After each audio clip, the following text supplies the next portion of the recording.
welcome to my English class and my channel English Grammar Abdul Salam. My dear viewers, we have already discussed about some grammatical structures which can help you to learn English easily and simply. And you know that I always try my level best to work with you in a simple way which can help you to learn English easily and simply. So today I am going to discuss about sentence structure also. If you follow all the videos regularly, it will help you to write English in your own way and it will inspire you to speak English also. Am I right? So look at it please. Sentence structures. Yes, I am also ready to work in this way so that you can be benefited. Subject plus verb transitive plus object.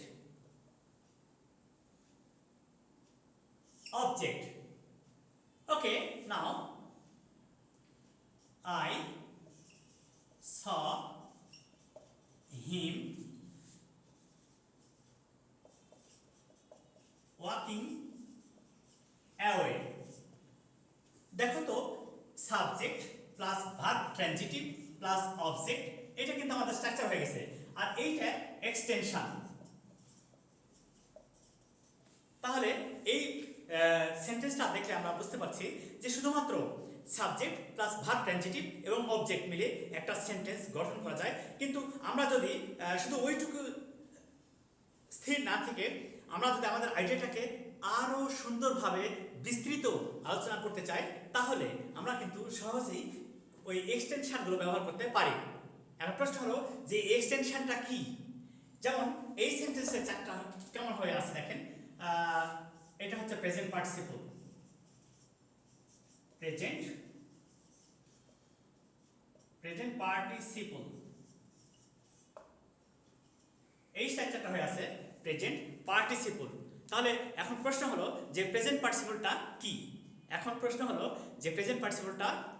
তাহলে present পার্টিসিপলটা হচ্ছে সেইটা ভার্বের অংশ, একটা গঠন যা ভার্বের base form বা প্রেজেন্ট ফর্মের সাথে আইএনজি যুক্ত হয়ে সেটা সেন্টেন্সে অ্যাডজেক্টিভ এর কাজ করে, অ্যাডজেক্টিভ এবং ভার্বের কাজ করে। একই সাথে সে অ্যাডজেক্টিভ এবং ভার্বের কাজ করছে, তাহলে তাকে আমরা তখন বলছি প্রেজেন্ট পার্টিসিপল।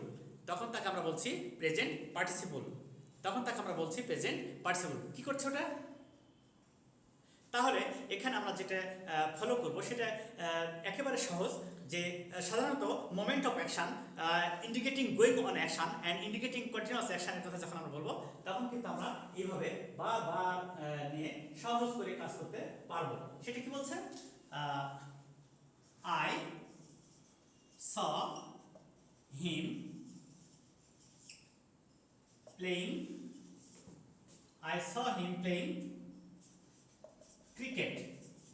আচ্ছা, এখানে সামান্য একটু চেঞ্জ আমরা খেয়াল করব, সেটা বলা হচ্ছে subject plus verb transitive plus object plus playing cricket. এটাও কিন্তু এই গতিশীল অবস্থার কথা বলছে। এই সেন্টেন্সটা আমরা এখানে খেয়াল করতে দেখছি যে এটাও কিন্তু একটা সেন্টেন্সে গতিশীল অবস্থার কথা বলছে। তাহলে আমরা কি শিখলাম? যে আমরা দুইভাবে একটা সেন্টেন্স এক্সটেনশন করতে পারছি, সেটা হলো টু প্লাস ভার্ব এবং ভার্ব প্লাস আইএনজি যুক্ত করে, কিন্তু সেন্টেন্স স্ট্রাকচারটা কিন্তু আমরা একই রকম রাখছি। যেমন আরেকটা সেন্টেন্স আমরা দেখব কিভাবে হচ্ছে। হি মেড মি লাভ। আচ্ছা, এই সেন্টেন্সটাকে একটু ভিন্ন মনে হচ্ছে না? হ্যাঁ, একটু ভিন্ন। সেটা কি? এটা হচ্ছে সাবজেক্ট প্লাস ভার্ব ট্রানজিটিভ, এটা অবজেক্ট এবং এটা আবার দেখো একটা ভার্বের বেস ফর্ম দেওয়া আছে, কিন্তু আসলে কি তাই? এটা হচ্ছে বেয়ার ইনফিনিটিভ। তাহলে বেয়ার ইনফিনিটিভটা কি? এটা হচ্ছে বেয়ার ইনফিনিটিভ।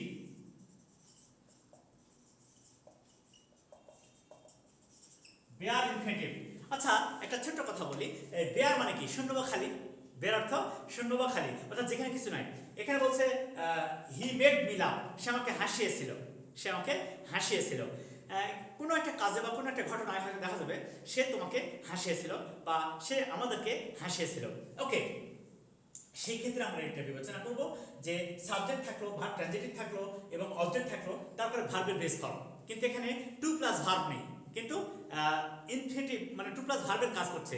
যেহেতু ইনফিনিটিভের কাজ করছে, ইনফিনিটিভ আকারে ব্যবহৃত হয়ে আছে, কিন্তু তার পূর্বে টু নাই, টু নাই মানে শূন্য ফাঁকা, এই জন্য বলা হচ্ছে বেয়ার ইনফিনিটিভ। তাহলে আমরা কি শিখলাম?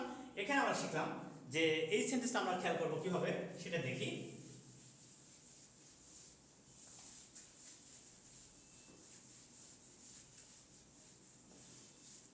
এই স্ট্রাকচারটা কিভাবে হচ্ছে সেটা দেখি আমরা। Subject plus verb transitive plus object plus bare infinitive. আচ্ছা, she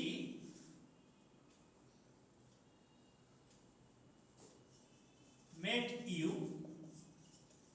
do the work.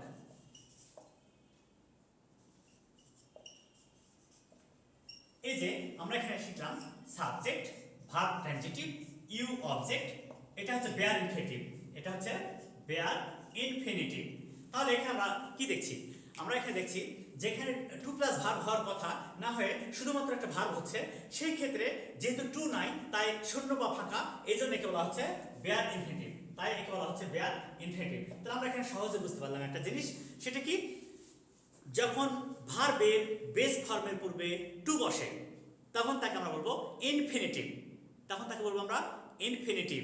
যেমন একটা উদাহরণ দিলে আমরা বিষয়টা আরো ক্লিয়ার হয়ে যাব যে ইনফিনিটিভ আর বেয়ার ইনফিনিটিভের মধ্যে পার্থক্যটা কি, ইনফিনিটিভ এবং বেয়ার ইনফিনিটিভ এর মধ্যে পার্থক্যটা কি। যেমন এখানে দেখো, she went out to take exercise. She went out to take exercise. দেখো subject vi to take exercise infinitive, এটা কিন্তু ইনফিনিটিভ, কারণ এখানে টু প্লাস ভার্ব। তাহলে আমরা কি শিখলাম? ভার্বের বেস ফর্মের পূর্বে টু বসালে টু প্লাস ভার্বকে বলা হচ্ছে ইনফিনিটিভ, ভার্বের বেস ফর্মের পূর্বে টু বসালে টু প্লাস ভার্বকে বলা হচ্ছে ইনফিনিটিভ। কিন্তু সেই ক্ষেত্রে যদি দেখা যাচ্ছে যে আমাদের ওই টু নাই, শুধু এমনি ভার্বের ভার্বটা কাজ করছি, সেই ক্ষেত্রে একে বলা হবে বেয়ার ইনফিনিটিভ। তাহলে আমরা বেয়ার ইনফিনিটিভের আরেকটা উদাহরণ দিই, দেখো তো কেমন লাগে সেটা। বেয়ার ইনফিনিটিভ, বেয়ার ইনফিনিটিভ নিয়ে আরেকটা উদাহরণ দিচ্ছি।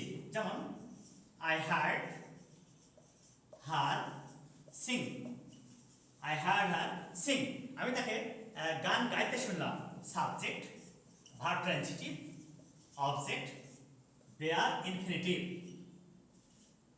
তাহলে এইভাবে কিন্তু আমরা সহজে একটা সেন্টেন্স তৈরি করতে পারছি। কিভাবে? যে যখন আমরা বলছি ভার্বের বেস ফর্মের পূর্বে টু বসালে টু প্লাস ভার্বকে ইনফিনিটিভ বলে, সেটাও যেমন সেন্টেন্সে ব্যবহার করতে পারি আমরা, ঠিক একইভাবে সেন্টেন্সের সাবজেক্ট প্লাস ভার্ব ট্রানজিটিভ অবজেক্টের পরে শুধুমাত্র ভার্ব ব্যবহার করে, টুটা ব্যবহার না করে, টুটা শূন্য বা খালি রেখে, সেই ক্ষেত্রেও কিন্তু আমরা বেয়ার ইনফিনিটিভ ব্যবহার করতে পারি, যা সেন্টেন্সের অর্থকে আরো সুন্দর, আরো চমৎকার করতে পারে। এইভাবে আমরা অনেক সেন্টেন্সের উদাহরণ দিতে পারবো যা তুমি কল্পনা করতে পারবে না। সবচেয়ে যে বিষয়টি তোমাকে ভাবতে হবে যে তোমার লক্ষ্য এবং উদ্দেশ্য হচ্ছে প্রতিটা বিষয় সুন্দর করে শেখা এবং নিয়মিত চর্চা করা। আমরা যখন একটা গ্রামাটিক্যাল স্ট্রাকচার নিয়ে কাজ করি, গ্রামাটিক্যাল স্ট্রাকচার নিয়ে যখন কাজ করছি, তখন সেন্টেন্সটা অনেক সুন্দর এবং অনেক ভালো করে করার চেষ্টা করছি। এবং এই যে সুন্দর এবং ভালো করে উপস্থাপন করা উদ্দেশ্যে তুমি ইংলিশ শিখছো, তোমার কাজ কিন্তু ইংলিশটা ভালো করে শিখতে পারা এবং শিখে নিয়ে ওটাকে বাস্তবে ব্যবহার করা। দেখো আমরা আরো উদাহরণ দিলে কিভাবে সেন্টেন্সগুলো তৈরি করতে পারি। You helped him finish the work.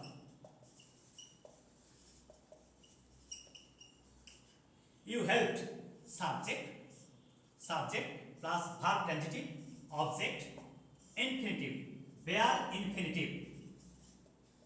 তাহলে এভাবেও কিন্তু আমরা একটা সেন্টেন্স লিখতে পারি যা আমাদেরকে অনেকভাবে সাহায্য করতে পারে। তাহলে আমরা কি দেখলাম, এখানে আমরা যেটা বারবার একটা জিনিস, বারবার একটা বিষয় তুলে ধরার চেষ্টা করছি যে সেন্টেন্সের সাবজেক্ট, তারপরে ভার্ব ট্রানজিটিভ এবং তারপরে অবজেক্ট, এরপরে বেয়ার ইনফিনিটিভ ব্যবহার করে সেন্টেন্স তৈরি করা যায় এবং একেবারে সহজে করা যায়, যা তোমার সেন্টেন্স লেখার ক্ষেত্রে অনেকটাই তোমাকে হেল্প করবে।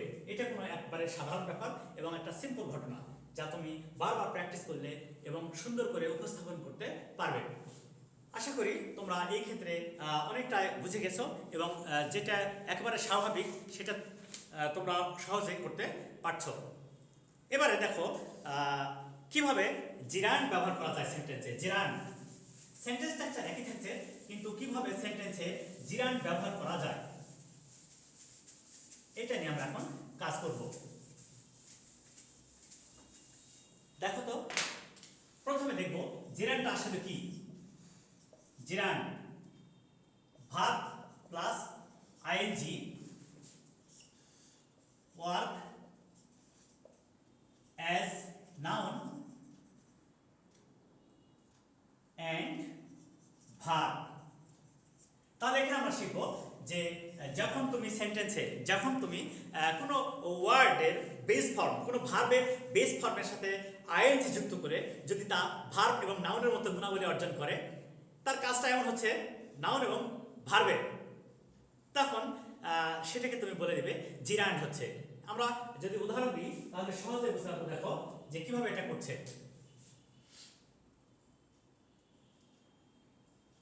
I enjoy swimming. I enjoy swimming. Subject plus verb transitive, object. অবজেক্টটা কি? জিরান। এই অবজেক্টটা হচ্ছে জিরান। তাহলে এখানে আমরা দেখব, এখানে ছোট্ট একটা কথা বলা প্রয়োজন। সেটা হলো যে আচ্ছা, সেন্টেন্সের নাউন এর কাজ কি? সেন্টেন্সের নাউনের কাজ কি? সেন্টেন্সে নাউন এ কখনো সাবজেক্ট আকারে বসে, কখনো অবজেক্ট আকারে বসে। যখন সেন্টেন্সে নাউন সাবজেক্ট এবং অবজেক্ট আকারে বসে, তখন আমরা ধরে নিই যে সে নাউন আছে, কিন্তু ভার্বের সাথে আইএনজি যুক্ত হয়ে যখন সেন্টেন্সে নাউন এবং এর কাজ করছে এবং সাবজেক্ট বা অবজেক্ট আকারে বসে, তখন কিন্তু আমরা তাকে জিরান বলি। যেমন এই সেন্টেন্স এটা হচ্ছে জিরান, এই সেন্টেন্স এটা হচ্ছে জিরান। তাহলে আমরা এখানে শিখবো কেমন করে হচ্ছে। She likes eating fruits. She likes subject, V T object. অবজেক্টটা কি? জিরান। এই অবজেক্টটা হচ্ছে gerund. She likes eating fruits. তাহলে এখানে আমরা একেবারে সহজে বুঝতে পারছি যে সেন্টেন্সে ভার্বের সাথে আইএনজি যুক্ত হয়ে যদি তা ভার্ব এবং নাউনের কাজ করে, যদি ভার্ব এবং নাউনের গুণাবলী অর্জন করে, তখন তাকে আমরা বলবো জিরান। তাহলে জিরান হলে কি হয়? এ কখনো সেন্টেন্সের সাবজেক্ট আকারে বসে, কখনো অবজেক্ট আকারে বসে। আশা করি তোমাদের এই ব্যাপারে আর কোনো সমস্যা থাকার কথা নয়। এবারে আরেকটা সেন্টেন্স দেখি। Many people enjoy watching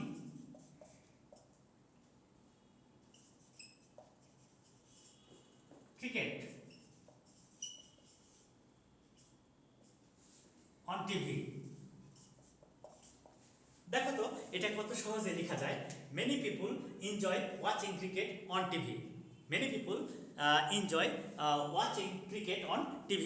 তাহলে এখানে কিন্তু তুমি সহজে বুঝতে পারছো যে many people এটা হচ্ছে সাবজেক্ট, এনজয় করে এটা ভার্ব ট্রানজিটিভ। কি এনজয় করে? ওয়াচিং ক্রিকেট, এটা হচ্ছে অবজেক্ট বা জিরান। এটা হচ্ছে অবজেক্ট বা জিরান। তাহলে আমরা এখানে শিখব যে একটা সেন্টেন্সে সাবজেক্ট প্লাস ভার্ব প্লাস জিরান এভাবেও সেন্টেন্স গঠন করা যায়। আসল কথা যে প্রতিটা বিষয় তোমাকে অত্যন্ত যত্ন সহকারে খেয়াল করতে হবে। তোমাকে সেন্টেন্স স্ট্রাকচারটা আয়ত্ত করতে হবে এবং সেটা নিয়ে বারবার প্র্যাকটিস করতে হবে। প্রতিটা বিষয় যখন তুমি প্র্যাকটিস করবা, তখন তোমার দক্ষতা বাড়বে আর নিজে নিজে কাজ করার মধ্যে অনেক শান্তি এবং অনেক প্রাউড ফিল হয় এবং মজা লাগে। এরপরে আমরা আরেকটা স্ট্রাকচার দেখি তো কীরকমভাবে করা যায়।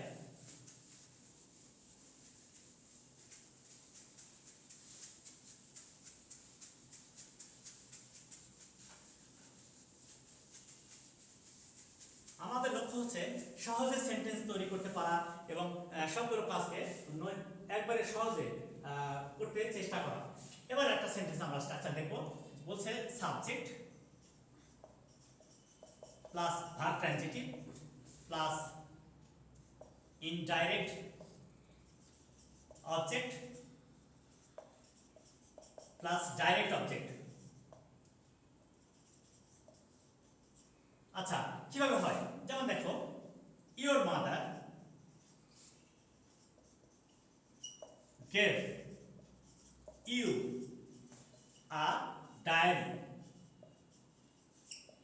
দেখো কত সহজে লেখা যায়। আমরা যখন এই স্ট্রাকচারটা ব্যবহার করব, কত সহজে একটা সেন্টেন্স ব্যবহার করতে পারছি। দেখো, ইওর মাদার কে? তোমার মা। সাবজেক্ট দিয়েছিল, ভার্ব ট্রানজিটিভ, তোমার মা দিয়েছিল। কি দিয়েছিল? কাকে? কাকে দিয়েছে? তোমাকে। এটা হচ্ছে অবজেক্ট। কি দিয়েছিল? ডায়েরি। এটা হচ্ছে অবজেক্ট। তাহলে এই দুইটা অবজেক্টের মধ্যে পার্থক্য আছে নিশ্চয়। হ্যাঁ, তোমার মা তোমাকে একটা ডায়েরি দিয়েছিল। এখন প্রশ্ন হলো যে তোমার মা এটা হচ্ছে কে দিয়েছিল? যখন তুমি সেন্টেন্সে কে দ্বারা প্রশ্ন করো, সে কিন্তু সাবজেক্ট।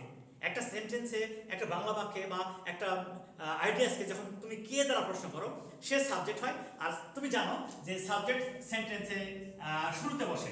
কে? তোমার মা। মাই মাদার বা ইওর মাদার। তাহলে ইওর মাদার, তোমার মা, তাহলে এটা সাবজেক্ট। ওকে, নাইস। দিয়েছিল, গেভ। দিয়েছিল, গেভ, তার মানে সেটা হচ্ছে ভার্ব। এখন কাকে দিয়েছিল? কাকে? কাকে? তোমাকে। তাহলে ইউ। কি দিয়েছিল? ডায়েরি। কি? কি দিয়েছিল? ডায়েরি। এইভাবে সেন্টেন্স তৈরি করা সম্ভব এবং অতি সহজে সেন্টেন্স তৈরি করা যায়। আসলে প্রত্যেকটা সেন্টেন্স স্ট্রাকচার অনেক সুন্দর এবং আস্তে আস্তে আয়ত্ত করতে হবে। ভিডিওগুলো দেওয়া থাকে, প্রত্যেকটা ভিডিও দেওয়া থাকে অনলাইনে, ইউটিউব চ্যানেলে ফলো করো, যে সবগুলো ইম্পর্টেন্ট এবং তোমার কাজে লাগবে। তাই প্রতিটা ভিডিও বারবার দেখো। যখন ফ্রি থাকবা তখন ভিডিওগুলো দেখো, খুব ভালো লাগবে। এবার দেখো, হি made a plan for new work। আচ্ছা, এখানে একটা ব্যাপার দেখো, সাবজেক্ট প্লাস ভিটি অবজেক্ট, এটা কিন্তু প্রিপোজিশনাল ফ্রেজ। Prepositional phrase. আচ্ছা, তুমি এখন একটা জিনিস খেয়াল করে দেখো যে সে, হি মেড আ প্ল্যান, সে একটা বুদ্ধি এঁটেছিল। কি জন্য? For new work. New work, তাহলে ফর নিউ ওয়ার্ক, তাহলে এই যে নতুন কাজের জন্য, নতুন কাজের জন্য। তাহলে এখানে আমরা একটা জিনিস শিখবো, উদ্দেশ্য। উদ্দেশ্য, কোনো কাজের উদ্দেশ্য বোঝালে ফর দ্বারা শুরু করতে হয়, প্রিপোজিশনাল ফ্রেজ হয়, অথবা টু প্লাস ভার্ব হয়, অথবা টু প্লাস ভার্ব হয়। কেমন সেটা? She bought a pen, she bought a pen to write something। এখানে খেয়াল করে দেখো, টু রাইট এটা হচ্ছে ইনফিনিটিভ। এই টু রাইট উদ্দেশ্য হচ্ছে এখানে ফর নিউ ওয়ার্ক, তার নতুন কাজের জন্য। কিন্তু আসলে আমাদের কিন্তু মূল স্ট্রাকচার থেকে আমরা দূরে যাইনি। মূল স্ট্রাকচার কি? সাবজেক্ট প্লাস ভিটি, সাবজেক্ট প্লাস ভিটি প্লাস অবজেক্ট। সে অবজেক্টটা দুই ধরনের হতে পারে, একটা হচ্ছে ইনডাইরেক্ট অবজেক্ট আর হচ্ছে ডাইরেক্ট অবজেক্ট। তাহলে এখন প্রশ্ন হলো যে ইনডাইরেক্ট অবজেক্টটা কি?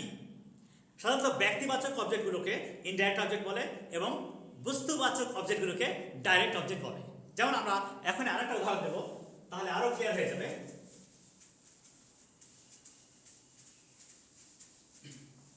আমরা যদি আরেকটা উদাহরণ দিই তাহলে আরো ক্লিয়ার হয়ে যাবে।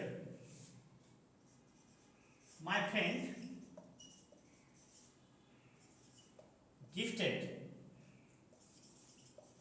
me a new pen। দেখো তো, এটা কে দিয়েছিল? My friend. কে? সাবজেক্ট। দিয়েছিল, উপহার দিয়েছিল, এটা ভার্ব ট্রানজিটিভ। কাকে দিয়েছিল? আমাকে। কাকে? আমাকে, এটা হচ্ছে অবজেক্ট। কি দিয়েছিল? কি, এটা হচ্ছে অবজেক্ট। তাহলে এখানে আরো একটু ক্লিয়ার হয়ে গেল, সেটা হলো যে তুমি যখনই খেয়াল করবে যে সেন্টেন্সের subject plus verb transitive plus indirect object আর ডাইরেক্ট অবজেক্ট, এখানে দেখো পার্সোনাল অবজেক্টগুলো ইনডাইরেক্ট অবজেক্ট এবং সাবস্টেন্সেস ইনস্ট্রুমেন্টস বা ইভেন্টসগুলো ডাইরেক্ট অবজেক্ট হয়। Am I right? তাহলে যখন তুমি সেন্টেন্স লিখবা তখন তুমি সবসময় খেয়াল করবে যে একটা সেন্টেন্স শুরু হচ্ছে কে, এই প্রশ্ন করলে যে উত্তর আসবে সেটা হচ্ছে সাবজেক্ট। কে উপহার দিয়েছিল? My friend. Subject my friend, subject. উপহার দিয়েছিল গিফটেড, উপহার দিয়েছিল গিফটেড। কাকে? আমাকে, অবজেক্ট। কি দিয়েছিল? আ নিউ পেন, এটা হচ্ছে অবজেক্ট। তাহলে my dear viewers and students, you will be very much happy to learn all these sentence structure very easily and simply, which can make you to write English in your own way, and you have the command over English nicely and carefully. So thank you all, and I would like to request to all of you that please follow the channel and please follow every video from the beginning to the last. শুরু থেকে শেষ পর্যন্ত যখন প্রত্যেকটা video তুমি অনুসরণ করবে দেখবে তোমার ওই বিষয়টা ক্লিয়ার হয়ে যাবে। এই জন্য আমি চাই আমার চ্যানেলে যতগুলো ভিডিও দেওয়া আছে প্রত্যেকটা ভিডিও তুমি আস্তে আস্তে দেখো, সমস্ত করো। আমি আশা করছি তোমরা অনেক ভালো করবে। আর ভিডিওগুলো পারলে তোমাদের বন্ধু বান্ধব এবং রিলেটিভসদেরকে শেয়ার করো, যাতে তারাও তোমার দ্বারা উপকৃত হতে পারে। Am I right? Okay, thank you all.